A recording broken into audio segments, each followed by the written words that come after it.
El calor húmedo de agosto de 1984 se pegaba a la piel como una segunda ropa. En la base militar de Yavisa, en el corazón del Darién panameño, el sargento Miguel Herrera ajustó por última vez la correa de la cantimplora roja en su cinturón.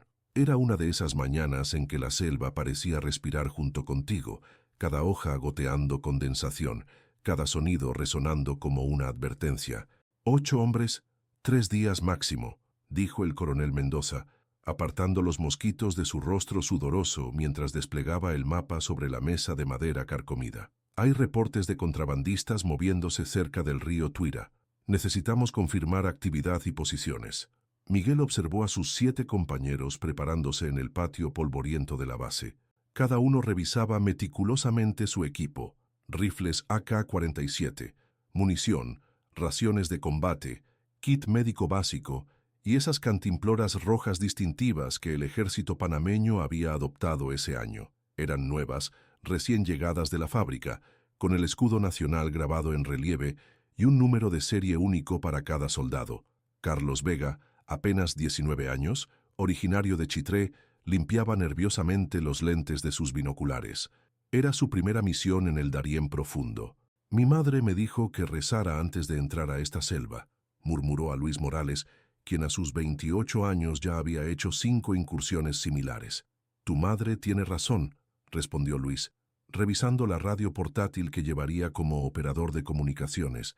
«Aquí la selva no perdona errores», y últimamente se detuvo, mirando hacia la línea de árboles que se alzaba como una muralla verde al este de la base. «¿Últimamente qué?», preguntó Carlos, pero Luis solo negó con la cabeza. Roberto Castillo y Joaquín Silva, gemelos de 25 años nacidos en Penonomé, cargaban el equipo pesado, una ametralladora ligera M60 y munición extra. Eran conocidos por su sincronización perfecta en combate, como si compartieran un solo cerebro. «Esta vez se siente diferente», comentó Roberto mientras ajustaba las correas de su mochila. El coronel parecía preocupado. Cerca de ellos, Antonio Ruiz, el médico de la patrulla, organizaba cuidadosamente su botiquín. A los 32 años, había visto más heridas de bala y mordeduras de serpiente que cualquier doctor urbano. «Siempre está preocupado cuando nos manda aquí», dijo sin levantar la vista. «Y siempre tiene razones para estarlo». El soldado más joven del grupo, Fernando López, de apenas 18 años, temblaba ligeramente mientras verificaba su brújula por 5ª vez. Venía de la capital y nunca había estado tan lejos de la civilización. Su cantimplora roja brillaba nueva en el sol matutino. Por último, Esteban Cortés, el explorador veterano de 35 años, estudiaba mapas topográficos detallados. Había nacido en una comunidad indígena cerca de la frontera y conocía la selva mejor que nadie. «Hay algo que no me cuadra en esta misión», murmuró para sí mismo, pero lo suficientemente alto para que Miguel lo escuchara. «¿Qué quieres decir?», preguntó el sargento acercándose. Esteban señaló el mapa con el dedo calloso. «Mira estas coordenadas. Nos están mandando a una zona donde mi gente no va desde hace años. Dicen que ahí desaparecen cosas». «¿Qué tipo de cosas?». «Cazadores, buscadores de oro. Una vez, hace 5 años, entró una patrulla colombiana persiguiendo narcotraficantes. Nunca salieron». Miguel sintió un escalofrío que no tenía nada que ver con la brisa matutina. Pero las órdenes eran órdenes. A las 06:30 horas, la patrulla se formó en línea. El coronel Mendoza les dio las instrucciones finales: reconocimiento y reportes cada 8 horas. Si encuentran actividad hostil, no engajen, solo observen y reporten. ¿Entendido? «Sí, señor», respondieron al unísono. La selva los tragó como una boca verde. Los primeros metros fueron fáciles, un sendero usado por los locales para llegar al río. Pero pronto se adentraron en territorio virgen, donde cada paso requería machete y cada respiración era una lucha contra la humedad sofocante. El suelo se volvía más blando con cada kilómetro, una mezcla pegajosa de limo, hojas podridas y agua estancada que se filtraba por todas partes.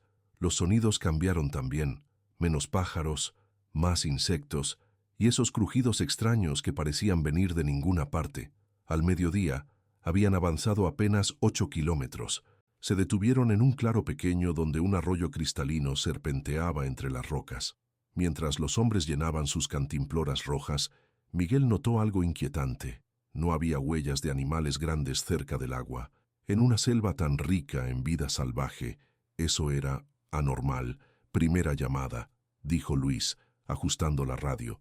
La estática llenó el aire húmedo antes de que lograra conexión. Base Yavisa, aquí patrulla Cóndor, posición establecida, coordenadas 745 MN, 77 TC de 32 O, sin novedad, cambio, recibido, patrulla Cóndor, mantengan curso este-noreste, próximo reporte en 8 horas, cambio y fuera. Esa tarde, mientras se adentraban más en la espesura, comenzaron a encontrar señales extrañas, árboles marcados con cortes profundos, demasiado regulares para ser naturales, restos de campamentos antiguos, con cenizas que ya no eran cenizas, sino tierra negra mezclada con el suelo. Alguien estuvo aquí, dijo Esteban, examinando las marcas en los árboles. Hace tiempo, pero estuvieron. ¿Contrabandistas?, preguntó Carlos, su voz más aguda de lo normal. No lo sé. Estos cortes son como marcadores, como si alguien hubiera estado mapeando la zona. Esa noche acamparon en un promontorio rocoso, el único lugar seco que pudieron encontrar. Mientras montaban guardia por turnos, Miguel no pudo sacarse de la cabeza las palabras de Esteban sobre las cosas que desaparecían en esta zona. A las 02:30 horas, durante el turno de Luis, escuchó algo que lo heló la sangre, voces susurrando en la oscuridad. Pero cuando despertó a Miguel, el sonido había cesado. Tal vez fueron monos, murmuró Luis, pero su mano no se apartó de su rifle. El segundo día comenzó con lluvia torrencial. La selva se transformó en un infierno de lodo y agua que caía desde todas las direcciones. Los ríos que habían sido arroyos mansos ahora rugían como bestias hambrientas. Avanzar se volvió una pesadilla de resbalones y caídas. Fue durante esta tormenta que perdieron el primer contacto con la base.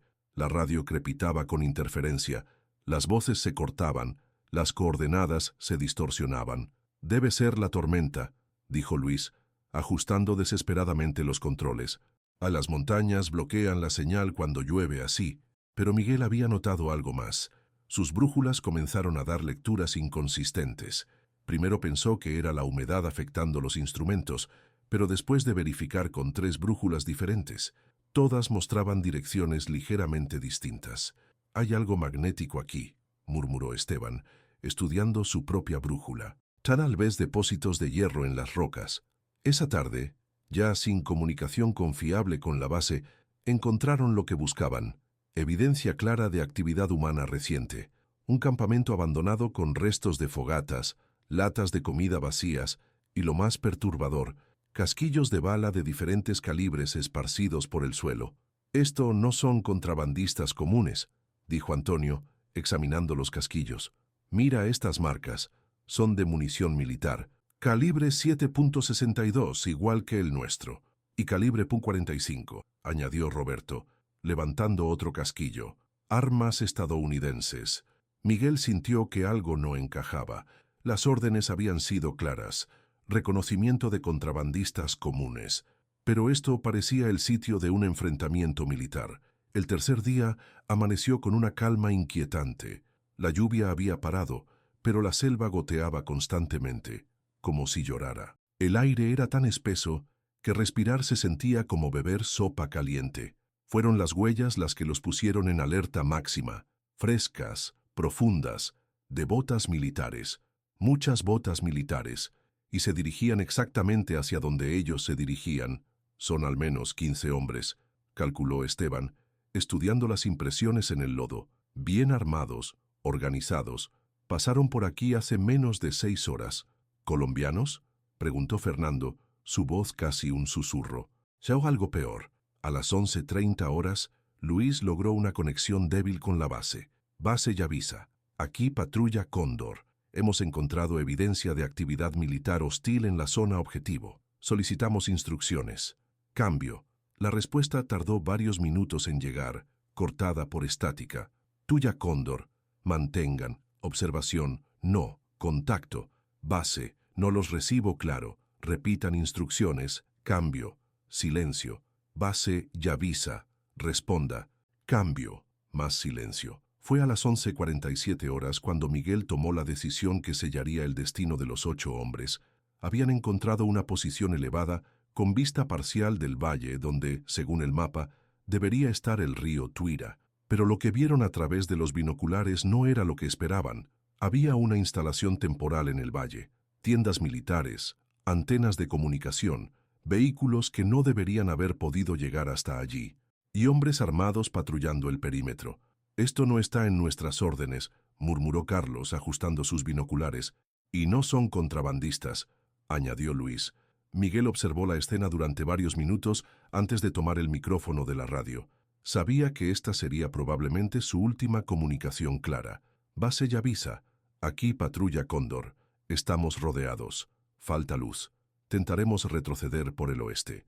«Cambio». Apagó la radio inmediatamente después de transmitir. No esperó respuesta porque sabía que no la habría. «¿Rodeados?», preguntó Antonio. «No veo a nadie cerca». Miguel señaló hacia el valle y después hacia las colinas circundantes. Ahora que sabían qué buscar, podían ver las siluetas moviéndose entre los árboles. Habían caminado directamente hacia una trampa. «Nos vieron antes de que los viéramos a ellos», dijo Esteban simplemente. «Ya no hay salida fácil». Los 8 soldados se reagruparon en silencio, verificando armas y munición. Sus cantimploras rojas brillaban opacas en la luz filtrada de la selva. Cada uno sabía que esta no era la misión que les habían descrito. «¿Hacia el oeste?», preguntó Joaquín, estudiando el terreno a través de su rifle de francotirador. Miguel asintió. «Hacia el oeste. Y que Dios nos ayude». Se movieron como fantasmas entre la vegetación, cada paso calculado, cada respiración medida. La selva que los había tragado ahora se convertía en su única esperanza de supervivencia. Pero mientras se alejaban de su última posición conocida, ninguno de ellos notó las figuras que los observaban desde las copas de los árboles, ni los cables de comunicación enterrados que transmitían su ubicación exacta a quien no debería haberla conocido. La selva del Darién había reclamado muchas vidas a lo largo de los siglos. Esa tarde de agosto de 1984 se preparaba para reclamar 8 más. El coronel Mendoza no durmió esa noche.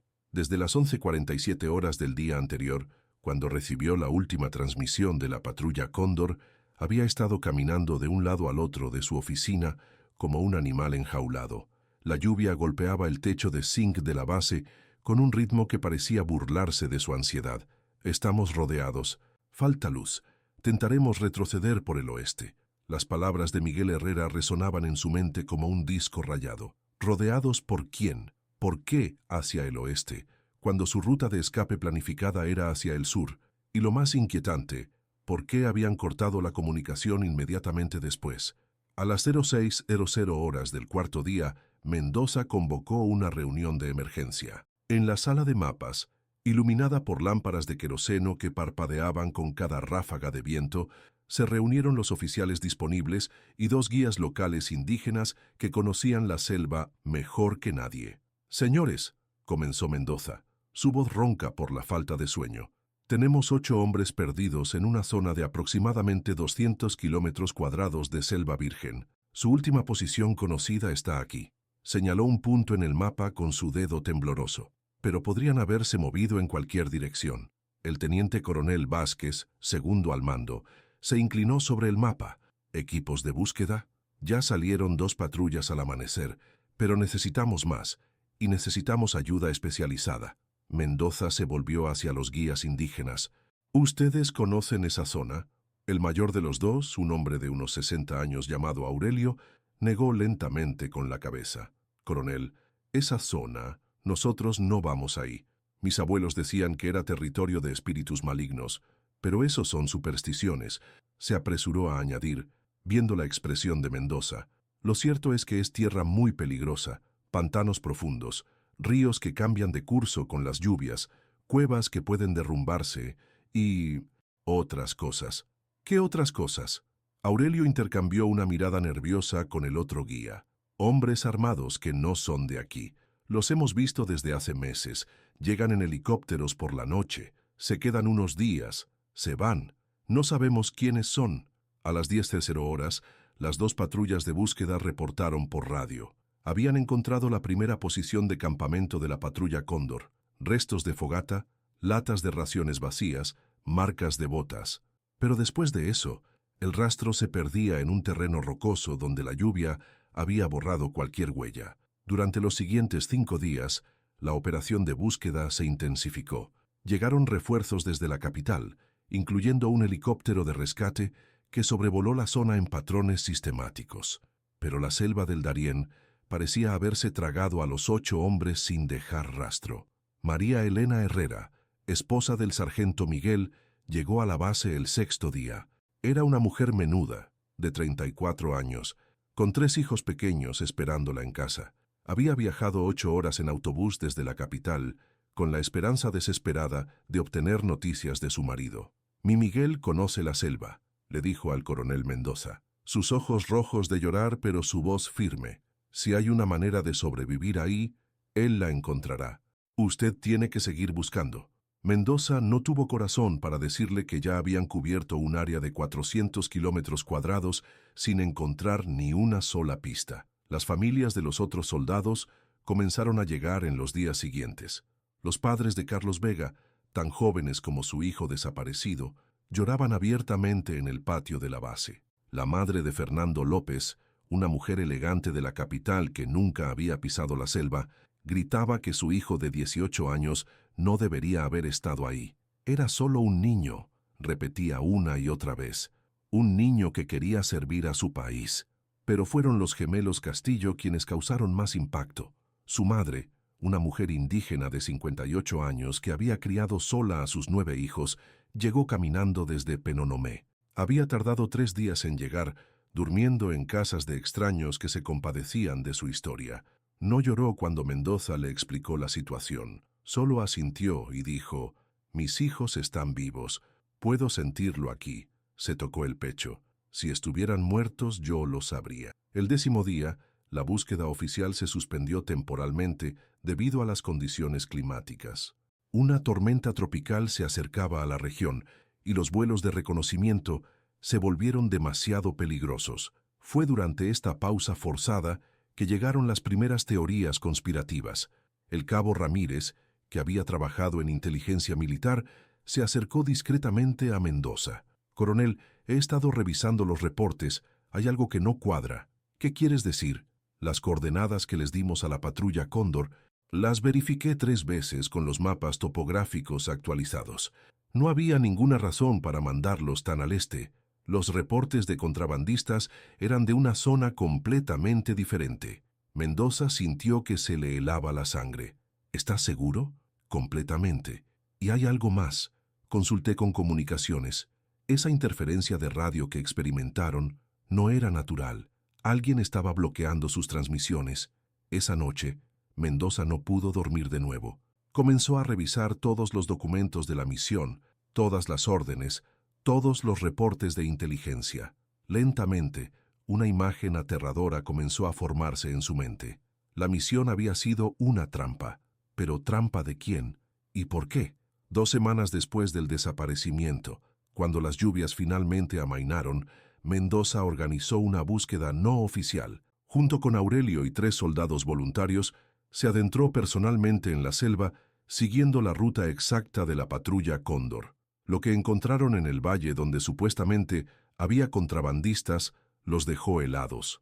No había nada, ni campamentos, ni instalaciones, ni siquiera huellas recientes. Solo selva virgen, como si nunca hubiera habido actividad humana en kilómetros a la redonda.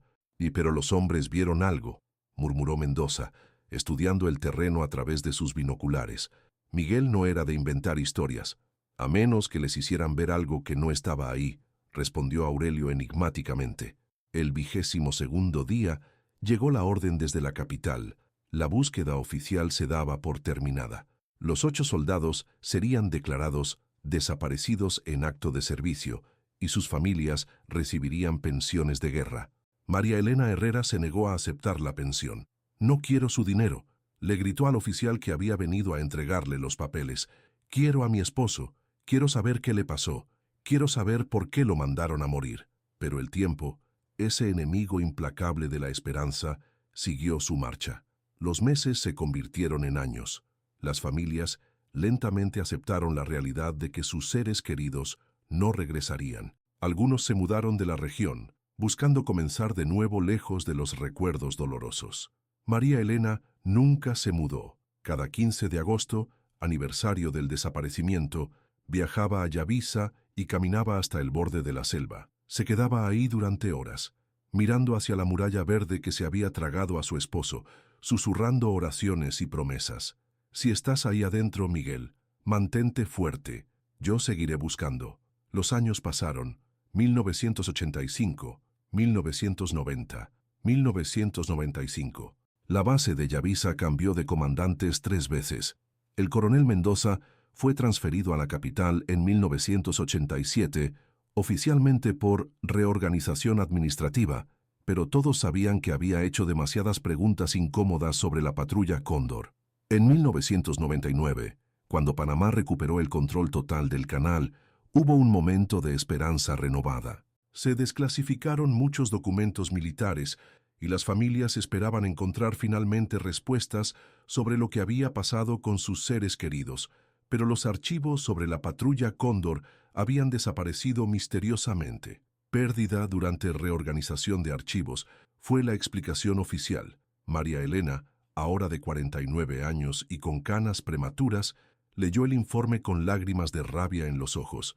«Hasta los papeles desaparecen», murmuró, «como si nunca hubieran existido». El nuevo milenio llegó sin respuestas.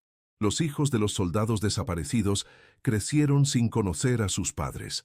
Algunos siguieron los pasos militares de sus progenitores, otros eligieron caminos completamente diferentes, pero todos cargaban con la misma pregunta sin respuesta. ¿Qué había pasado realmente en la selva del Darién en agosto de 1984? En 2010, cuando se cumplieron 26 años del desaparecimiento, un periodista de investigación de la capital decidió escribir un artículo sobre el caso. Entrevistó a las familias, revisó los pocos documentos disponibles, incluso contrató guías para hacer una expedición a la zona. No encontró nada nuevo, pero su artículo, titulado «Los fantasmas del Darién», despertó el interés público por primera vez en décadas. Se formó una asociación de familiares de desaparecidos, con María Elena como presidenta. Exigían una nueva investigación, acceso a archivos clasificados, respuestas oficiales. El gobierno prometió revisión, pero no pasó nada concreto. En 2015, María Elena, ahora de 65 años y viuda no solo de hechos sino también de esperanza, hizo su último viaje a Yavisa. Sus rodillas ya no la dejaban caminar hasta el borde de la selva, así que se quedó en el pueblo, en una pequeña pensión, mirando hacia las montañas verdes en el horizonte. 31 años, murmuró esa noche, sentada en el pequeño balcón de madera. 31 años sin saber si estás vivo o muerto, si sufriste, si pensaste en nosotros al final. Esa noche soñó con Miguel por primera vez en años. En el sueño, él estaba de pie junto a un río cristalino, sosteniendo su cantimplora roja. No hablaba, solo la miraba con esos ojos tristes que ella recordaba tan bien, y señalaba hacia algún lugar detrás de él que ella no podía ver. Despertó con la certeza inexplicable de que pronto tendría respuestas. No sabía que ese sueño llegaría demasiado tarde para ella. María Elena Herrera murió de un infarto el 3 de febrero de 2016, llevándose a la tumba 32 años de esperanza frustrada. Su hijo mayor, Miguel Jr., ahora de 45 años e ingeniero civil, heredó no solo su nombre, sino también su obsesión por encontrar la verdad sobre lo que había pasado con su padre. Pero él tenía una ventaja que su madre nunca tuvo: acceso a tecnología moderna. En 2018, usando imágenes satelitales históricas disponibles en Internet, Miguel Jr. comenzó a estudiar los cambios en la topografía de la selva del Darién a lo largo de las décadas. Lo que encontró lo inquietó profundamente. Había evidencia de actividad humana significativa en la zona exacta donde había desaparecido la patrulla, actividad que había sido sistemáticamente borrada de todos los mapas oficiales. «Alguien construyó algo ahí», le dijo a su esposa una noche, señalando las anomalías en las imágenes de su computadora. Y después lo destruyó. La pregunta es, ¿quién y por qué? Pero antes de que pudiera investigar más, recibió una visita inesperada. Dos hombres de traje, que se identificaron como agentes de seguridad nacional, le sugirieron, amablemente, que sería mejor para él y su familia si dejara el pasado en paz. Su padre fue un héroe que murió sirviendo a su país, le dijeron. No manchen su memoria con teorías conspirativas. Miguel Jr. entendió el mensaje. Cerró sus investigaciones y nunca más habló públicamente sobre el tema. Para 2020, el caso de la patrulla Cóndor había sido prácticamente olvidado por todos excepto por un pequeño grupo de familiares y veteranos militares. Los archivos permanecían sellados, las investigaciones oficiales seguían suspendidas, y la selva del Darién mantenía sus secretos tan celosamente como siempre. Pero la selva, como todas las cosas naturales, eventualmente revela lo que ha ocultado. Solo era cuestión de tiempo. La mañana del 15 de marzo de 2022, Yasmín Herrera caminaba por uno de los senderos más peligrosos del mundo sin saberlo. A sus 24 años, esta migrante venezolana formaba parte de un grupo de 31 personas que intentaban cruzar el tapón del Darién, esa franja de selva impenetrable que separa Colombia de Panamá y representa la única interrupción en la carretera panamericana. Llevaba 4 días caminando. Sus zapatos deportivos, que habían sido blancos cuando salió de Necoclí, ahora eran una masa informe de lodo y desgarros.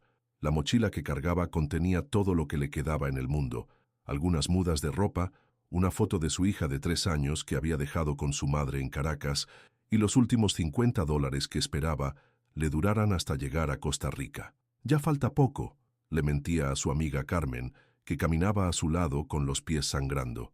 Ambas sabían que la mentira era necesaria para seguir adelante. El grupo había perdido el sendero principal 2 días atrás, cuando las lluvias nocturnas convirtieron el terreno en un laberinto de barro resbaladizo. Su guía, un colombiano de unos 40 años que cobraba $300 por persona para guiarlos por la selva, había admitido finalmente que también estaba perdido. «Tenemos que seguir hacia el norte», repetía, consultando una brújula barata que parecía dar una dirección diferente cada vez que la miraba. «El río nos llevará a territorio panameño», pero Yasmín comenzaba a sospechar que no había ningún río cerca. Habían pasado la noche anterior en un claro pequeño, acurrucados bajo plásticos improvisados mientras la lluvia caía sin piedad. Al amanecer, 2 miembros del grupo estaban demasiado enfermos para continuar, uno con fiebre alta, otro con una infección en el pie que olía a carne podrida.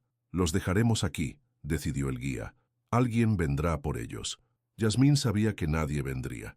En el Darién, los que se quedaban atrás simplemente desaparecían. Alrededor de las 11:00 am, mientras descendían por una ladera especialmente empinada, Carmen resbaló y cayó rodando varios metros hasta detenerse contra un árbol caído. Yasmín bajó corriendo para ayudarla, y fue entonces cuando notó algo extraño en el suelo. El terreno a los pies del árbol se había hundido recientemente, probablemente por la erosión causada por las lluvias intensas de los últimos días. Y en esa depresión recién formada, parcialmente enterrados pero claramente visibles, había 3 objetos metálicos que brillaban débilmente bajo la luz filtrada de la selva. Cantimploras, 3 cantimploras de metal, pintadas de un rojo desvaído pero aún reconocible. «¿Qué es eso?», preguntó Carmen, limpiándose el lodo de la cara. Yasmín se acercó cautelosamente. Durante su travesía por la selva, había aprendido a desconfiar de cualquier cosa que pareciera fuera de lugar. Pero había algo en estos objetos que la tranquilizó. Estaban dispuestos de manera demasiado ordenada para ser peligrosos, casi como si alguien los hubiera colocado ahí deliberadamente. Con cuidado, excavó alrededor de la primera cantimplora. Era más pesada de lo que esperaba, y cuando la limpió con la manga de su camisa, pudo ver grabados en relieve que parecían oficiales. Un escudo, números, letras que no pudo descifrar completamente por la corrosión. «Son militares», murmuró examinando los otros 2 objetos. «Mira, tienen números diferentes». Carmen, que había estudiado un año de historia en la universidad antes de que la crisis económica la obligara a abandonar sus estudios, se acercó para examinar los hallazgos. «Parecen viejas, muy viejas». El resto del grupo había comenzado a impacientarse. El guía gritaba desde arriba que no tenían tiempo para curiosear, que cada minuto perdido los acercaba más a la muerte en esta selva maldita. Pero Yasmín no podía dejar las cantimploras ahí. Algo en su instinto le decía que eran importantes, que representaban algo más que simples objetos perdidos.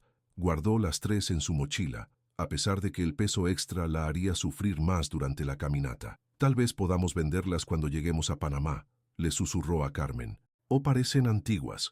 Los turistas compran cosas así. No tenía idea de que acababa de encontrar las primeras pistas de un misterio de 38 años. El grupo continuó su marcha desesperada por 3 días más, perdiendo 2 miembros más en el camino. Uno se ahogó al intentar cruzar un río crecido, otro simplemente desapareció durante la noche. Cuando finalmente llegaron al puesto de control panameño en Bajo Chiquito, Yasmín y Carmen eran apenas 2 esqueletos ambulantes cubiertos de lodo, picaduras de insectos y heridas infectadas.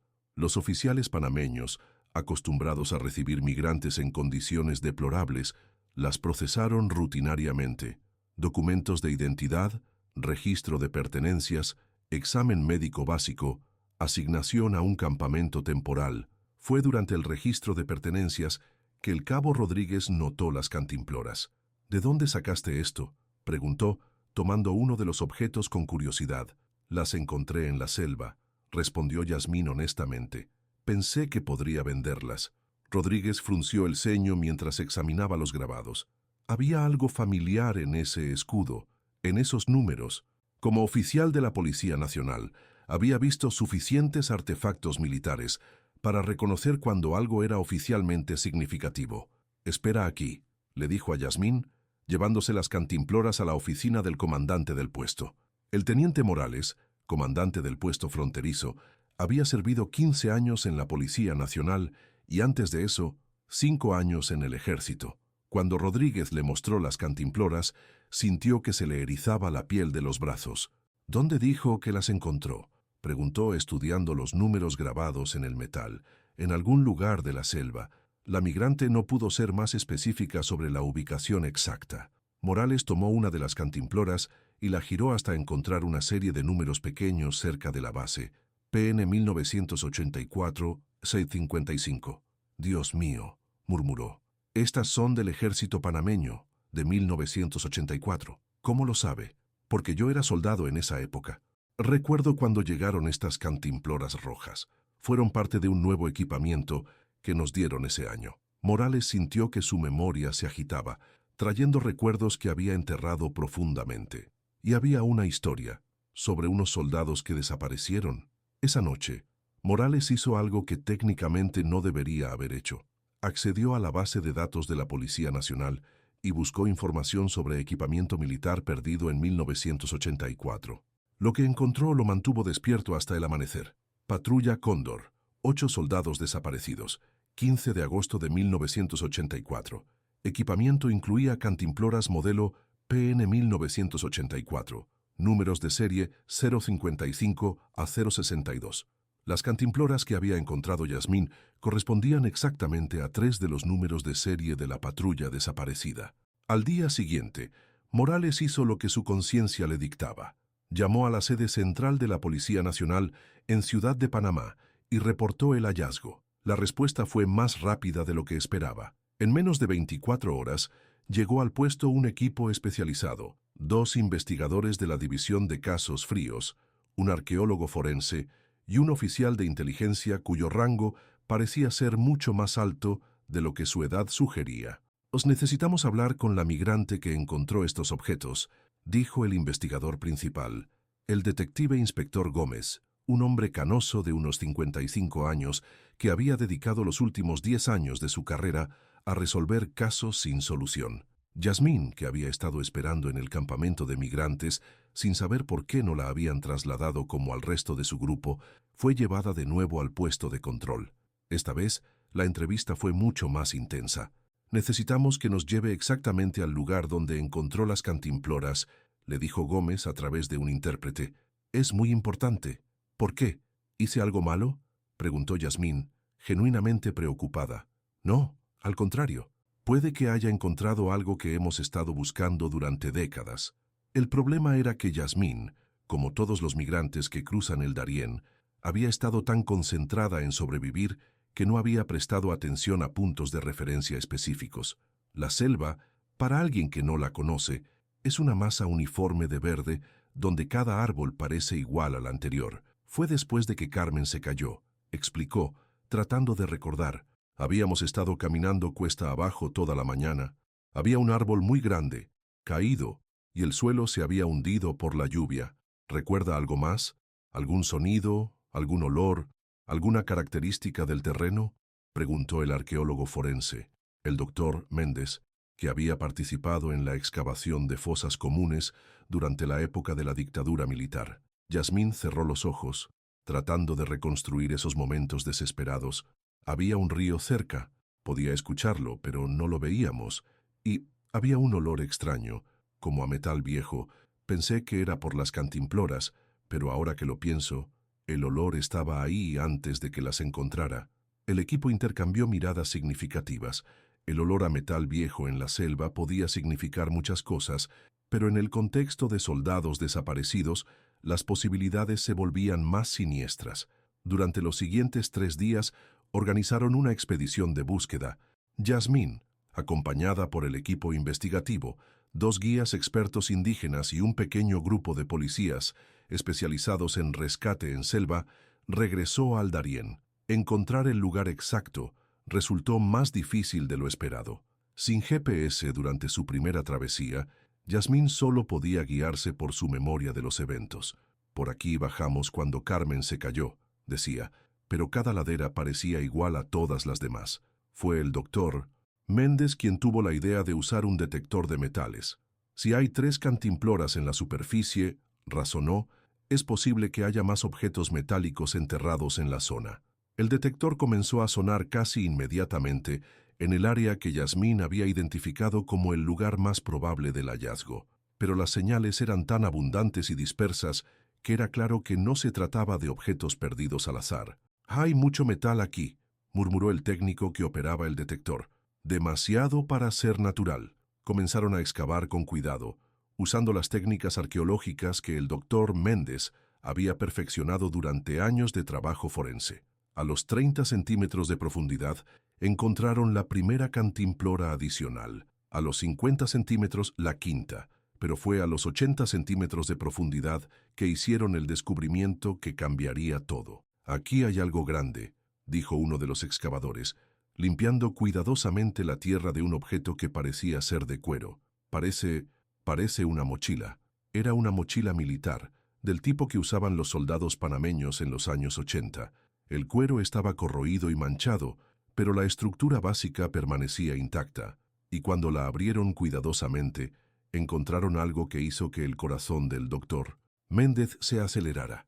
Un cuaderno de campo, envuelto en múltiples capas de plástico improvisado. «Alguien se tomó muchos trabajos para preservar esto», murmuró, examinando las capas de protección. Sabían que era importante. Con manos expertas, comenzó a desenvolver el cuaderno. Las páginas estaban húmedas y manchadas, pero sorprendentemente legibles. En la primera página, con letra clara y firme, estaba escrito: «Diario de campo, Sargento Miguel Herrera, Patrulla Cóndor, agosto 1984». El silencio que siguió a este descubrimiento fue sobrecogedor. Después de 38 años, habían encontrado no solo las pertenencias de la patrulla desaparecida, sino una crónica de primera mano de lo que había pasado en sus últimos días. El detective inspector Gómez tomó fotografías de cada página antes de que intentaran leer el contenido. Pero ya en las primeras líneas, era claro que este cuaderno contenía información que podría reescribir la historia oficial del caso. Día 1. Algo no está bien con esta misión. Las coordenadas que nos dieron no corresponden a los reportes de contrabandistas. Esteban dice que esta zona es conocida por ser peligrosa, pero no por tráfico de drogas. Día 2. Perdimos comunicación con la base. Luis dice que la interferencia no es natural. Alguien está bloqueando nuestras transmisiones. ¿Por qué? Día 3. Encontramos evidencia de actividad militar en la zona objetivo. No son contrabandistas.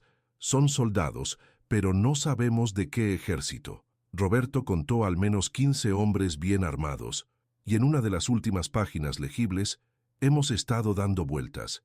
No sabemos si nos guiaron al lugar equivocado. Hay algo más aquí que no quieren que veamos. Si no salimos, no fue un accidente. La excavación continuó durante 2 días más.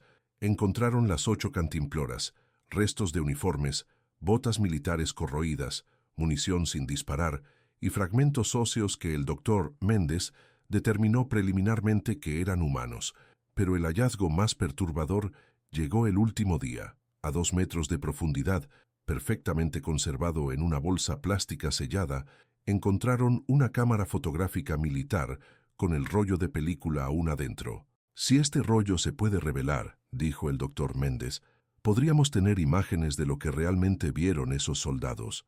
Esa noche, mientras empacaban cuidadosamente todos los hallazgos para su traslado a los laboratorios forenses en la capital, el detective inspector Gómez se dio cuenta de que estaban a punto de abrir una caja de Pandora que había estado enterrada durante casi 4 décadas. Lo que encontramos aquí, le dijo a su equipo, va a causar ondas que llegarán hasta los niveles más altos del gobierno. Prepárense para que algunas personas muy poderosas se pongan muy nerviosas. No sabía lo proféticas que resultarían ser sus palabras. El laboratorio forense de la ciudad de Panamá nunca había visto un caso como este. Durante 3 semanas, un equipo de especialistas trabajó día y noche para extraer cada fragmento de información de los objetos encontrados en la selva del Darién. Las cantimploras rojas, ahora numeradas y catalogadas como evidencia, estaban alineadas en una mesa de acero inoxidable como soldados silenciosos esperando dar testimonio. Doctor Carmen Vázquez, la antropóloga forense encargada del análisis de los restos óseos, fue la primera en entregar resultados concluyentes. Confirmado, anunció en la reunión del equipo investigativo. Los fragmentos corresponden a 8 individuos diferentes, todos varones, edades entre 18 y 35 años. Las marcas en los huesos sugieren trauma por proyectil en al menos 5 de los individuos. ¿Trauma por proyectil?, preguntó el detective inspector Gómez. ¿Puedes ser más específica? Heridas de bala. Estas personas no murieron por causas naturales o accidentes en la selva, fueron ejecutados. El silencio en la sala fue ensordecedor. Durante casi 4 décadas, las familias habían esperado saber si sus seres queridos habían muerto por enfermedad, accidente o perdidos en la inmensidad de la selva. Nunca habían considerado que hubieran sido asesinados. Pero el verdadero shock llegó cuando el especialista en fotografía forense, ING, Roberto Machado, logró revelar el rollo de película encontrado en la cámara. Conseguimos recuperar 23 imágenes, informó conectando su computadora al proyector, y creo que van a cambiar todo lo que sabemos sobre este caso. La primera imagen mostró a los 8 soldados posando juntos en lo que parecía ser su campamento del primer día. Jóvenes, sonrientes, confiados. Miguel Herrera estaba en el centro, con su cantimplora roja claramente visible en el cinto. Las siguientes imágenes documentaron su progreso por la selva, cruzando ríos, cortando vegetación, montando campamentos nocturnos. Parecían fotografías normales de una patrulla militar rutinaria. Pero la imagen número 15 cambió todo. «Dios mío», murmuró Gómez cuando apareció en la pantalla. La fotografía, tomada aparentemente desde una posición elevada y oculta, mostraba un campamento en el valle, pero no era un campamento de contrabandistas. Era una instalación militar completa, tiendas ordenadas, vehículos, antenas de comunicación y docenas de hombres uniformados moviéndose con disciplina militar. «Amplía esa sección», pidió doctor Vázquez. Cuando la imagen se amplió, los detalles se volvieron más claros y más perturbadores. Los uniformes no eran panameños, tampoco eran colombianos. Las marcas distintivas, aunque borrosas, parecían corresponder a fuerzas especiales estadounidenses. «¿Estás seguro de que esta foto es de 1984?» preguntó el oficial de inteligencia que había estado presente durante toda la investigación, pero que había permanecido callado hasta ahora. El tipo de película, la cámara, la degradación, todo indica agosto de 1984, confirmó Machado. Las siguientes imágenes eran aún más reveladoras. Mostraban a los soldados panameños observando el campamento desde diferentes posiciones, claramente en misión de reconocimiento. En una de ellas se podía ver a Luis Morales operando la radio, aparentemente tratando de reportar lo que habían encontrado. Pero fue la imagen número 22 la que proporcionó la pieza final del rompecabezas. La fotografía, obviamente tomada en condiciones de gran tensión, estaba movida y mal enfocada. Mostraba figuras armadas acercándose a la posición de los soldados panameños. Las figuras llevaban el mismo tipo de uniforme visto en el campamento del Valle y se movían con la precisión de una operación militar coordinada. La última imagen del rollo era un close-up del rostro de Miguel Herrera, pero no era un autorretrato casual. Su expresión era de terror absoluto, y detrás de él se podían ver sombras armadas. Había escrito algo en el reverso de la cámara con un cuchillo improvisado. Si encuentran esto, no fue accidente. El equipo investigativo se quedó en silencio durante varios minutos, procesando las implicaciones de lo que habían visto. Tenemos que informar esto inmediatamente, dijo finalmente Gómez. ¿A quién?, preguntó Dr. Vázquez. Si lo que sugieren estas fotos es cierto, estamos hablando de una operación militar encubierta en territorio panameño. En 1984, Panamá todavía estaba bajo fuerte influencia militar estadounidense. El oficial de inteligencia, que hasta ahora se había identificado solo como Capitán Ruiz, se levantó de su silla. «Necesito hacer algunas llamadas», dijo simplemente, y salió de la sala. Durante las siguientes 48 horas, el caso tomó un giro dramático. El equipo investigativo recibió órdenes de suspender temporalmente su trabajo mientras instancias superiores revisaban los hallazgos. Los laboratorios fueron sellados, las evidencias fueron transferidas a una ubicación no revelada, y a todos los involucrados se les pidió firmar acuerdos de confidencialidad. Pero el doctor Méndez, veterano de muchas batallas burocráticas durante su carrera como arqueólogo forense, había tomado sus propias precauciones. Antes de entregar las evidencias, había hecho copias discretas del diario de Miguel Herrera y de las fotografías más significativas. Si esto se entierra como se enterró el caso original, le confió a Gómez una noche, al menos alguien tendrá el registro completo de lo que encontramos. La oportunidad de usar esas copias llegó más pronto de lo esperado. 3 días después de que se suspendiera oficialmente la investigación, Miguel Jr., el hijo del sargento Herrera, recibió una llamada anónima. «Su padre está enterrado en la selva del Darién», le dijo una voz distorsionada. «Si quiere saber la verdad, esté en el Café Central mañana a las 3 p.m. Venga solo». Miguel Jr., ahora de 49 años y marcado por décadas de preguntas sin respuesta sobre el destino de su padre, no dudó en acudir a la cita. El hombre que lo esperaba en el café era el doctor Méndez, aunque no se identificó inmediatamente. «Soy parte del equipo que encontró los restos de su padre», le dijo simplemente, «y creo que usted tiene derecho a saber qué pasó realmente».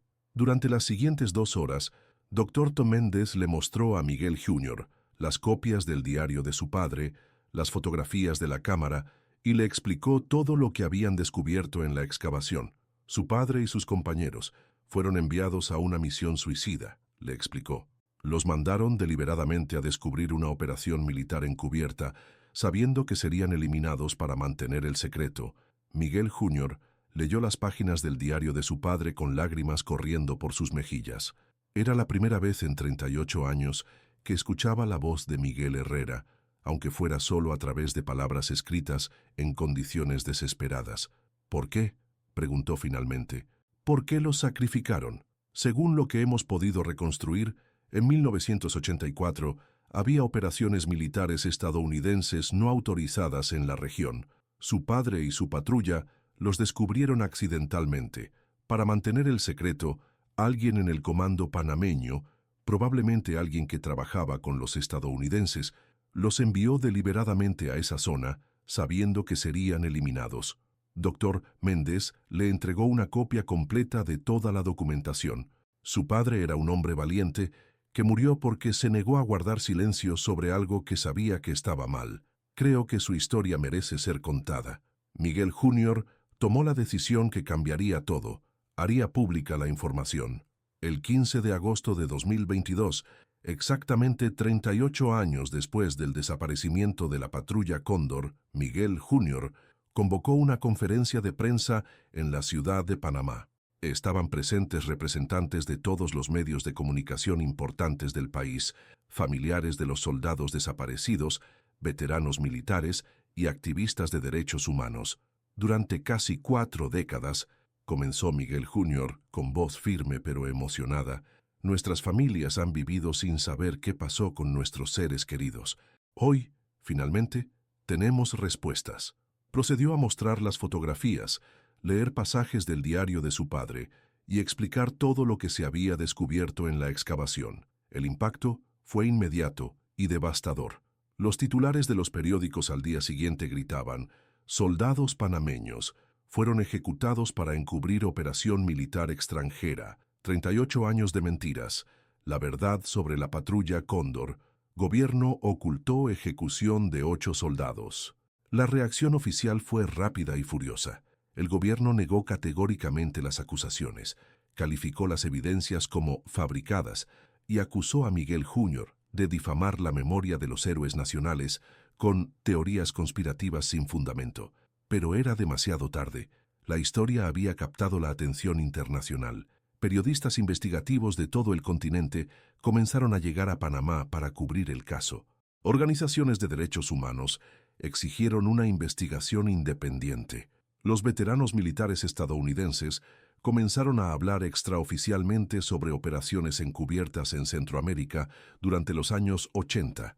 2 semanas después de la conferencia de prensa, llegó la confirmación definitiva desde una fuente inesperada. El ex coronel Mendoza, ahora de 78 años y viviendo en retiro en Costa Rica, vio la cobertura de noticias sobre el caso.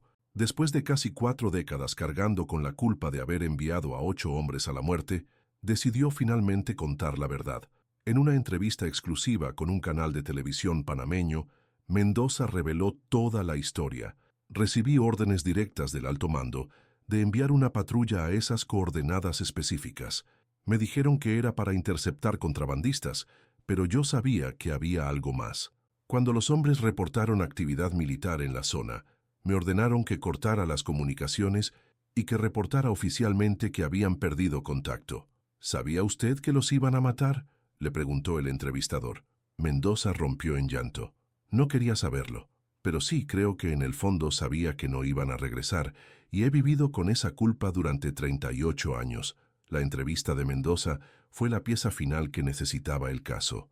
Un oficial militar de alto rango había confirmado oficialmente que la misión de la patrulla Cóndor había sido una trampa deliberada. Durante los meses siguientes, la presión pública obligó al gobierno panameño a abrir una investigación oficial. Se desclasificaron documentos militares de la época, se exhumaron oficialmente los restos encontrados en la selva y se estableció una comisión de la verdad para investigar otros casos similares de la época. Los resultados de la investigación oficial, publicados 6 meses después, confirmaron todo lo que Miguel Jr.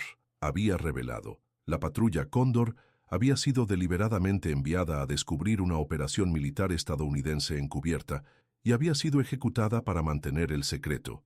El informe oficial también reveló que al menos otras 3 patrullas panameñas habían desaparecido en circunstancias similares durante los años 80, todas en zonas donde posteriormente se confirmó actividad militar extranjera no autorizada. El 15 de agosto de 2023, en el 39º aniversario del desaparecimiento, se realizó una ceremonia oficial en el Cementerio Nacional para honrar a los 8 soldados de la patrulla Cóndor. Sus restos, finalmente identificados mediante ADN, fueron enterrados con honores militares completos. Miguel Jr. pronunció el discurso principal. Nuestros padres, hermanos, hijos, fueron héroes 2 veces. Primero, cuando aceptaron servir a su país. Segundo, cuando se negaron a guardar silencio sobre la injusticia que presenciaron, aun sabiendo que les costaría la vida.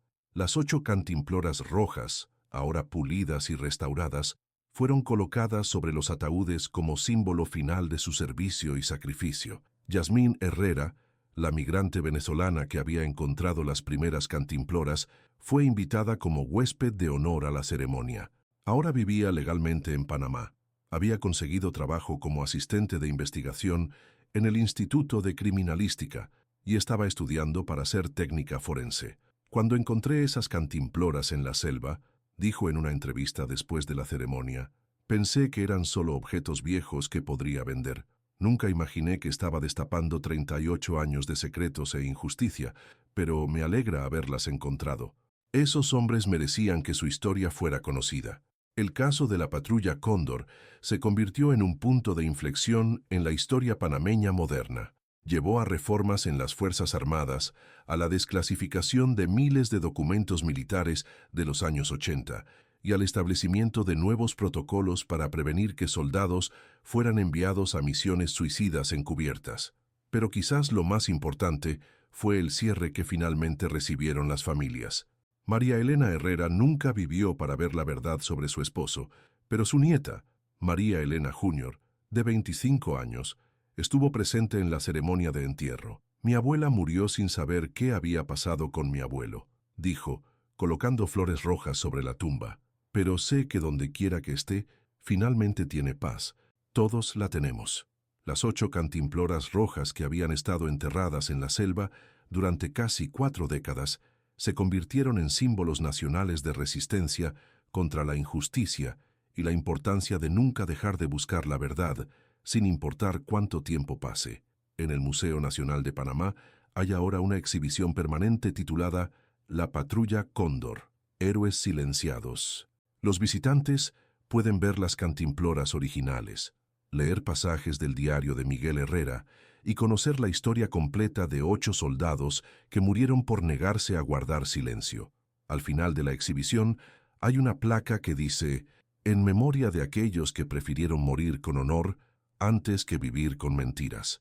Su verdad, aunque enterrada por décadas, eventualmente salió a la luz, y en la selva del Darién, en el lugar exacto donde fueron encontradas las cantimploras, hay ahora un pequeño monumento de piedra con 8 placas rojas que llevan los nombres de los soldados desaparecidos. Los migrantes que cruzan por esa ruta ahora saben que están caminando por tierra sagrada, donde 8 hombres valientes dieron sus vidas defendiendo la verdad. La selva guardó su secreto durante 38 años, pero al final, como siempre sucede con los secretos enterrados, la verdad encontró su camino hacia la superficie. Los 8 soldados de la patrulla Cóndor finalmente habían regresado a casa,